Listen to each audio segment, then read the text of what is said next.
दोस्तों नमस्कार, स्वागत है एक और चुनावी वीडियो में। आज हम जानेंगे उत्तर प्रदेश के जिले अम्बेडकर नगर की 5 विधानसभा सीटों के बारे में। तो उत्तर प्रदेश में 2022 में विधानसभा चुनाव होने वाले हैं, तो अम्बेडकर नगर की 5 सीटें किसके खाते में जाएगी।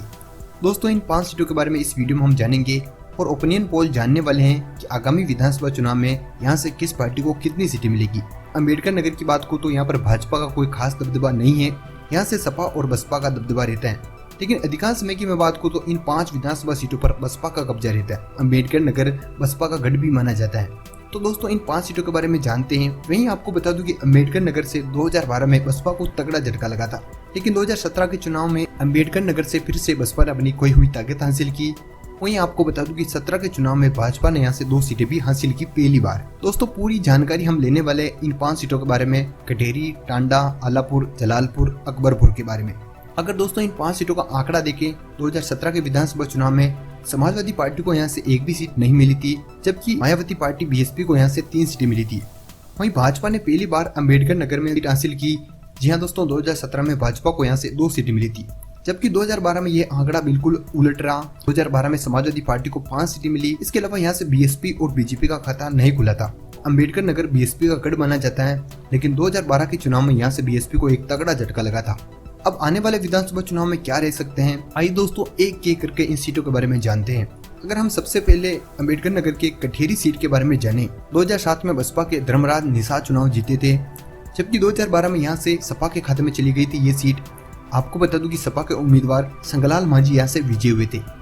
लेकिन 2017 के चुनाव की बात को तो एक बार फिर से यहाँ से बसपा ने अपनी सीट हासिल कर ली। आपको बता दूं कि यहाँ से लालजी वर्मा चुनाव जीते थे।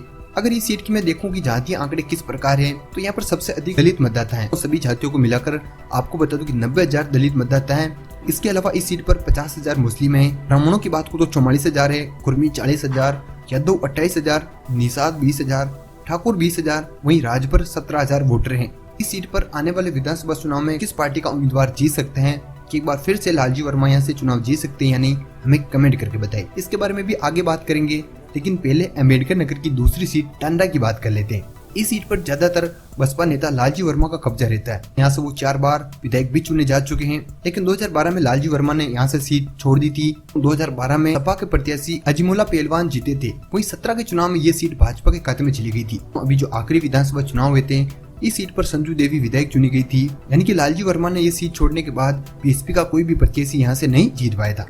अगर टांडा विधानसभा सीट में हम जातीय आंकड़े देखें, तो यहाँ पर सबसे ज्यादा मुस्लिम मतदाता है। क्या दोस्तों, मुस्लिम मतदाता की मैं बात करूँ तो लगभग 1 लाख हैं, जबकि दूसरे नंबर पर यहाँ पर दलित वोट आते हैं। अगर दलित वोट की मैं बात करूँ तो उनकी संख्या लगभग 70,000 के आसपास है। लेकिन अगली सीट, तीसरे नंबर की सीट आलापुर की बात कर लेते हैं। इस सीट पर आपको बता दूं कि सुप्रीमो मायावती भी चुनाव जीत चुकी है। लेकिन अगर 2007 का विधानसभा चुनाव देखूं तो यहाँ से बसपा के भुवन दत्त जीते थे, जबकि 2012 में सपा के प्रत्याशी भीम प्रसाद सोनकर यहाँ से जीत कर निकले थे। लेकिन 2017 के चुनाव में यहाँ से आपको बता दूं कि ये सीट भाजपा के खाते में चली गई थी। क्या दोस्तों, अनीता कमल यहाँ से चुनाव जीती थी। अगर इस सीट के हम जातीय आंकड़े देखें, तो इस सीट पर दलित वोटों का सबसे ज्यादा प्रभाव रहता है। इसके साथ ही यादव वोट बैंक का भी प्रभाव रहता है। तो 2017 में ये सीट भाजपा के खाते में चली गई थी। आने वाले विधानसभा चुनाव में इस सीट पर किस प्रकार समीकरण रह सकते हैं, उसके बारे में आगे जानेंगे। लेकिन उससे पहले चौथी सीट जलालपुर की बात कर लेते हैं। तो इस सीट की मैं बात करूं तो 2007 में यहाँ से बसपा के शेर बहादुर सिंह जीते थे।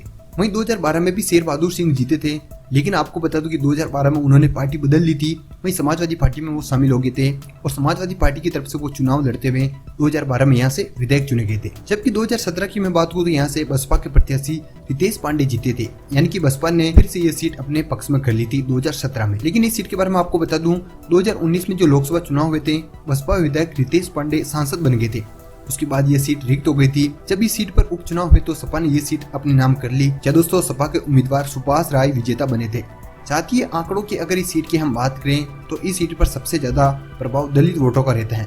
क्या दोस्तों, उनकी संख्या लगभग यहाँ पर 98,000 है, जबकि मुस्लिम मतों की संख्या 58,000 है, जबकि यादव की बात को तो 55,000, जबकि ब्राह्मण वोट बैंक यहाँ से 29,000 है। इसके अलावा अगर हम अगली सीट अकबरपुर की बात करें, अकबरपुर में किस प्रकार आंकड़े रहते हैं। 2007 में बसपा के उम्मीदवार राम अचल राजभर यहाँ से जीते थे, लेकिन 2012 में ये सपा के खाते में चली गई थी। तो सपा के उम्मीदवार मूर्ति वर्मा यहाँ से विधायक बन गए थे। लेकिन 2017 में फिर से बसपा ने ये सीट हासिल कर ली। राम अचल एक बार फिर से यहाँ से विधायक चुने गए थे।